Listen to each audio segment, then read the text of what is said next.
the TEFL Commute, Episode 3, Names, in which we discuss how students should address their teachers, how teachers can remember names, and why some students take English names in English class and in their English life. Stay with us.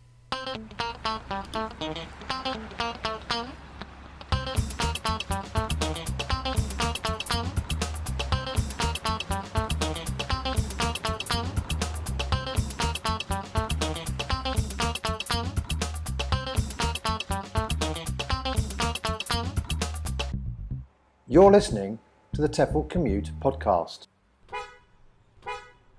Hello, everybody, and welcome to yet another episode of the TEFL Commute, a podcast for language teachers that isn't about language teaching, although that topic will surely come up from time to time. My name is Lindsay Clanfield. And my name's Shaun Wilden. Still think we need to work on a bit of a snappier intro for that. Yeah, no, perhaps you're right. I'm experimenting. Anyway, Shaun, how are you? I'm good. How are you? I'm fine. So this is episode 3, and I've just realised I've never actually checked how you want to be addressed. Are you happy with Lindsay, or would you rather be Mr. Lindsay, Miss Lindsay, Sir Lindsay? I think at this stage we better just be Lindsay and Shaun. But this is one question that does come up for teachers, and this is the topic of our podcast. Not on actually how you would like to be addressed, but the broad issue of names in general. Okay, so how do you ask your students to address you, Shaun? Well, since I tend to teach many adults, I'm quite happy with Shaun. I found it really weird when I started teaching. I started teaching many years ago in Greece, and they had to call me Mr. Shaun, which I never really got my head around. It seems a bit of an odd mix of what we actually do in real life. What about you? No, I've always been Lindsay. I've when I taught in Mexico, I was profe, which is like short for professor or profesor, and that was a thing. In Spain, I've often been called teacher. So they just say teacher, or is it like teacher Lindsay? Profe, yeah, and then sometimes would say Lindsay. Lindsay isn't that obvious or easy for students, of course. It's not like an immediately easy name to remember, and much less to spell. And yes, it's also a man's name, not just a girl's name. A man's name. Yes, I often have to introduce myself. One of my shticks is introducing myself at a talk saying, "My name is Lindsay and I'm a man," because a number of times people have met me and said, "I always thought," I'm like, guess what? I think I have the same problem with my surname. People always get, because I'm Wilden, or is it Wilden? And in fact, I really dislike my name full stop, because I'm Shaun, S-H, which most people email me S-E-A-N. My middle name's Ian, and Shaun and Ian are both John, so my parents call me JJ, which is... Anyway, I shouldn't have made that on a podcast, I guess. Well, we'll see what happens. Miles. Lisa. Makbule. Emma. Billy. Marina. Kat. Daniel. Melody. Fiona. Caroline. Anne-Marie. Elizabeth. Ellen. Adam. Dan. Mark. But the whole issue of names, there's a couple of things that I've got that I thought we could talk about with names. I mean, we've already talked about like Sir and Miss or Mr. and so on. I see that you got something about how Sir goes back to the 16th century. Yeah, 16th century. It was quite interesting. But Miss only goes back to Victorian times. So they Sir became in because teachers wanted to keep that level of, or create that level of authority. Which is interesting. I don't know if it kind of works like that anymore. So do you think Sir carries an authoritarian respect in the classroom? Yeah, it's another thing that's kind of popular with, often I've heard, especially with right-wing governments and education reforms, that we should bring back more respect for the teacher by obliging students to make them call the teacher Sir. Or in Spain, for example, obliging students to use the polite form of address to teachers, the usted form, or in France it would have been the vous form. So this is a kind of thing encouraging students to be much more informal with the teacher, much more formal with the teachers, and bringing back Sir seems to be a thing. Whereas, yeah, it seems to be, looking through the British press, it seemed to be quite an issue last year In fact, I think one of the papers, the Telegraph, did a poll and 12,000 people voted, but 87% of them said they shouldn't use the first name. It should be Sir. I guess it's kind of, Sir in itself is okay. I guess the idea of Miss is kind of discriminating, and perhaps, there's no female equivalent of the same value.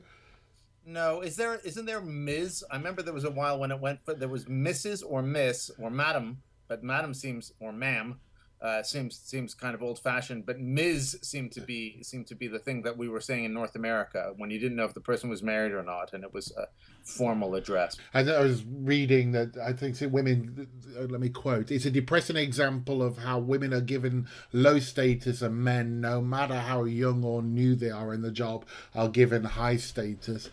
Maybe it's something our listeners can pick up with on the blog and let us know what happens, what they think. Let's talk about students' names now. I mean, let's talk about one of the main issues for me, and I think for lots of teachers, is how you remember names.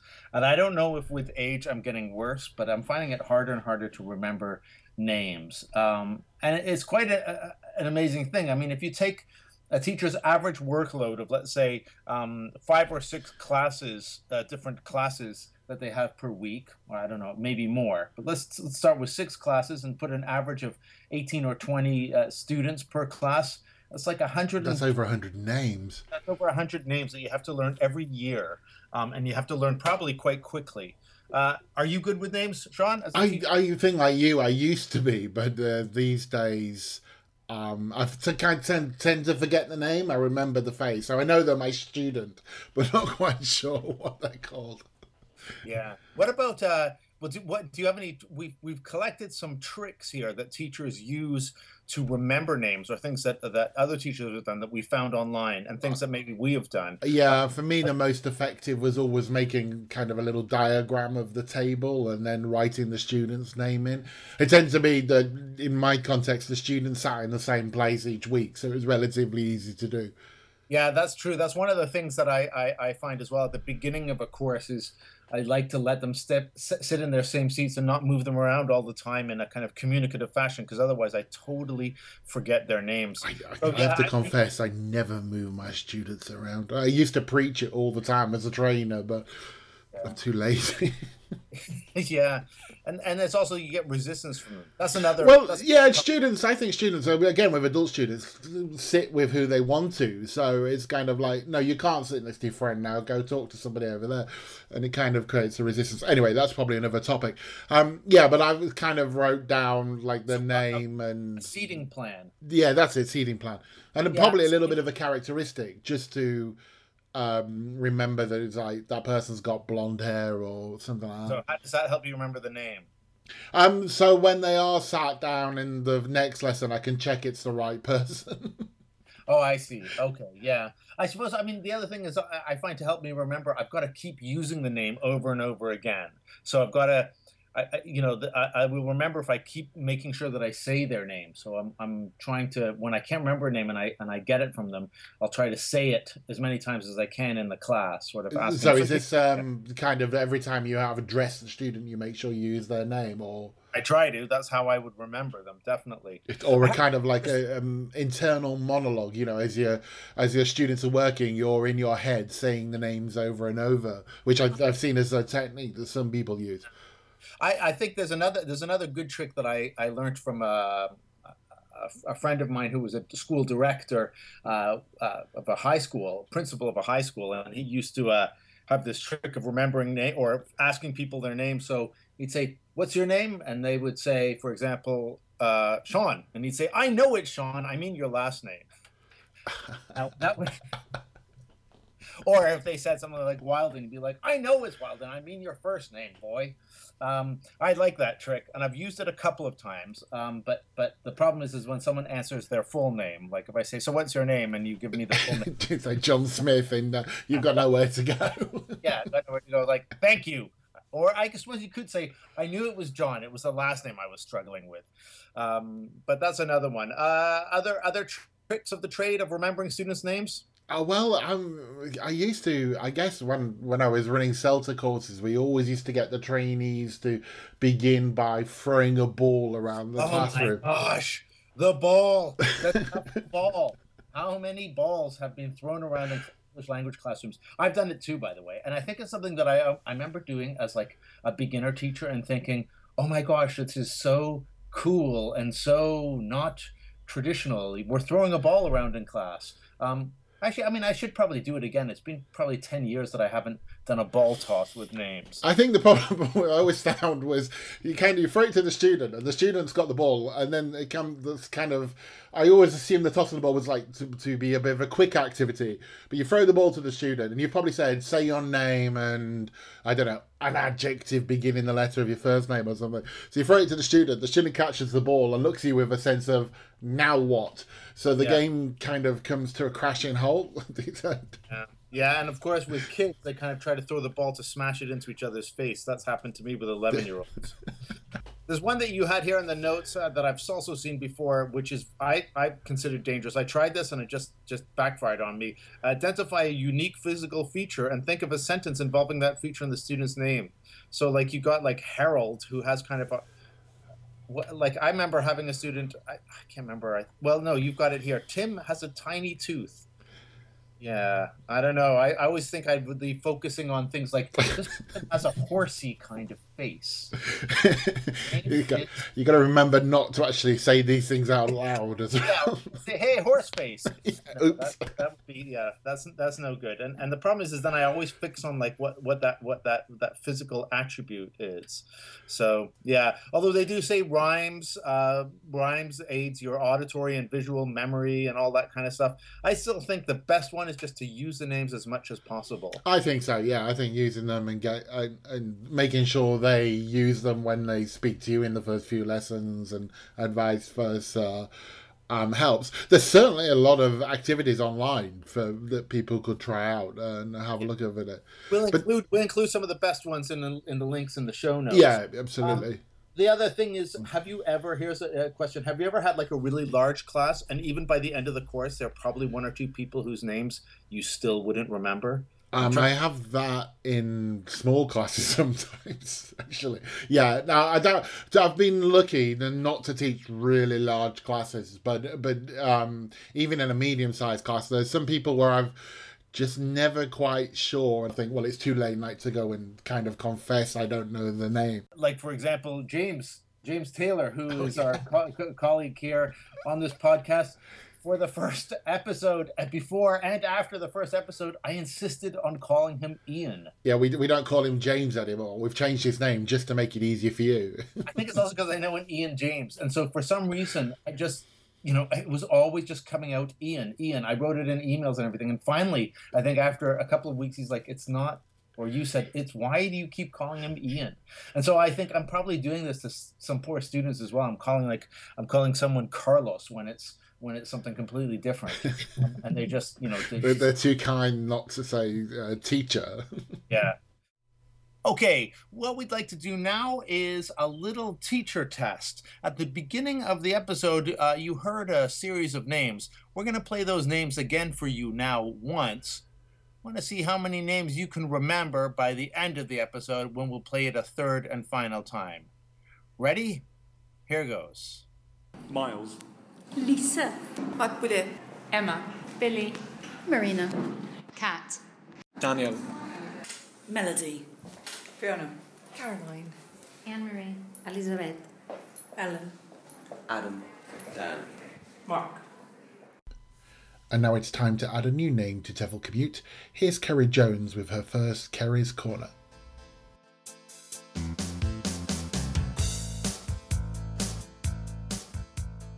There's this thing about names, or I guess it's a thing about my name, really. Okay, so my name's Ceri, but lots of people, when they see it written down, because it's written C-E-R-I, they don't really know how to pronounce it. So I get all kinds of different variations. I get Ceri, Ceri, Sherry. Some of them I don't mind, actually. I quite like my French version, which is Ceri, or the Italian Ceri. Those are two of my favourites. And I guess I sympathise as well, because when I meet someone with a name that I've never heard before, it's quite difficult to remember. And especially if it comes from a language whose sounds you're not familiar with, I kind of find it really difficult to remember a name if I can't create a kind of a sound card for it. So I sympathise with people when they can't get mine right, especially when they've seen it written down first.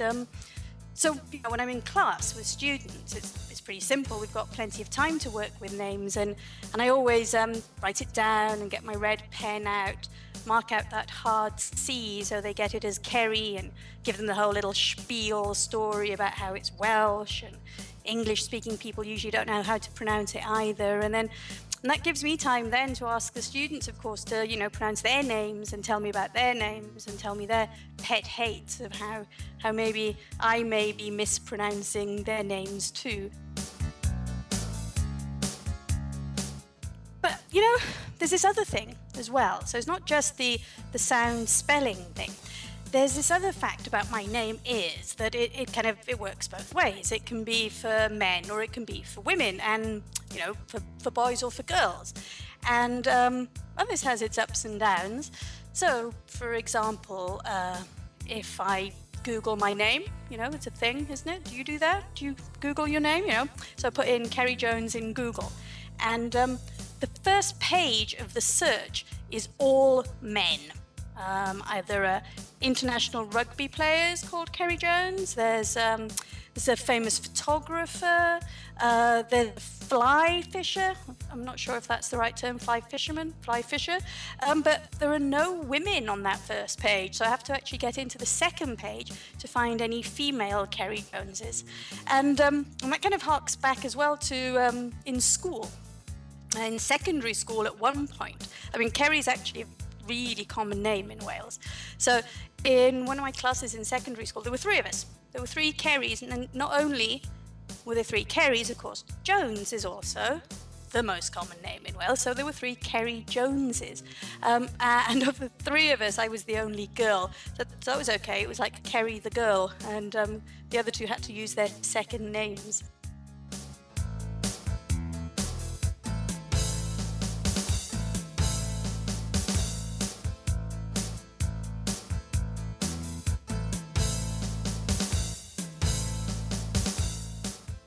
But there's this idea of kind of Ceri being is Ceri a man, is Ceri a woman? It often causes confusion in emails or letters, and one of my favourite confusions was when I booked in to stay in a hotel in London. It was kind of this little quaint bed and breakfast type place, but they had this little gimmick, and it was a visiting card that they created, like these little special visiting cards for all of their guests, and they were kind of, harking back to the days of Jane Austen, when families would move down to London for the season, and they'd be in residence, and they'd send out these little visiting cards so that people would know that they were at home and could be visited. And so I had this little kind of, 18th century card written out for me, and of course it said, Mr. Ceri Jones is in residence. So I really liked that, and I've still got it in my wallet. Thank you, Ceri. And I thought I had issues with my name. Ceri will be back in a future episode with another Ceri's Corner. Have you had, and this was an interesting discussion we had on Facebook that I want to bring up, have you had Asian students who adopt English names that you find slightly unusual? For example, I had a student from South Korea in Canada who called herself Apple. And when I asked her, it wasn't her real name. She had a Korean name, but she didn't want me to use the Korean name. She just wanted Apple. You had any examples of this?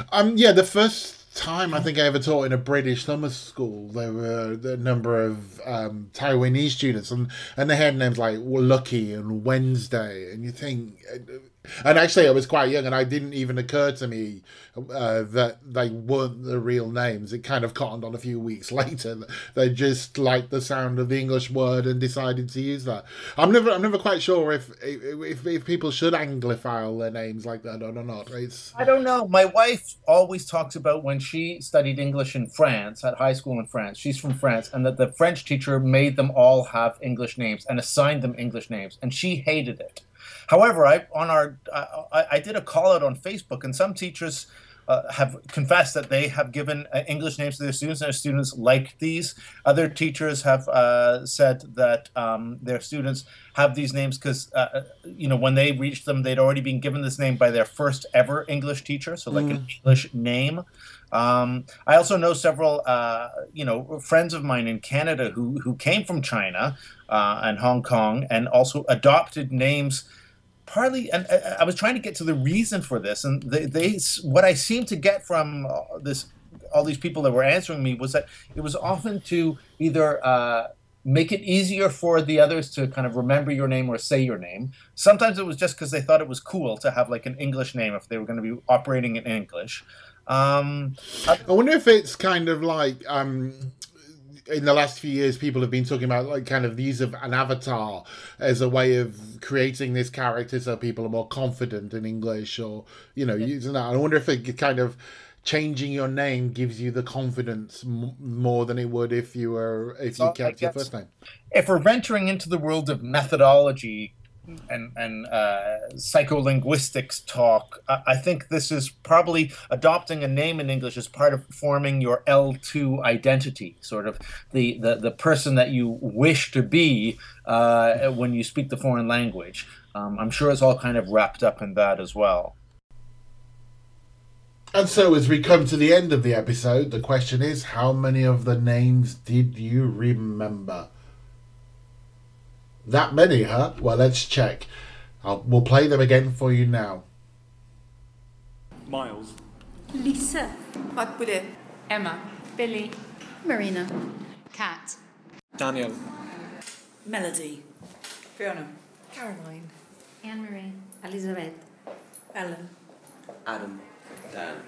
Mark. So, Lindsay, I think that's about it. Have we got anything else to say on names? No, Shaun, I think that is about it. Let's just thank our listeners for listening and say goodbye. Yeah, I hope you had a good commute. See you next episode. Bye. Bye, everyone.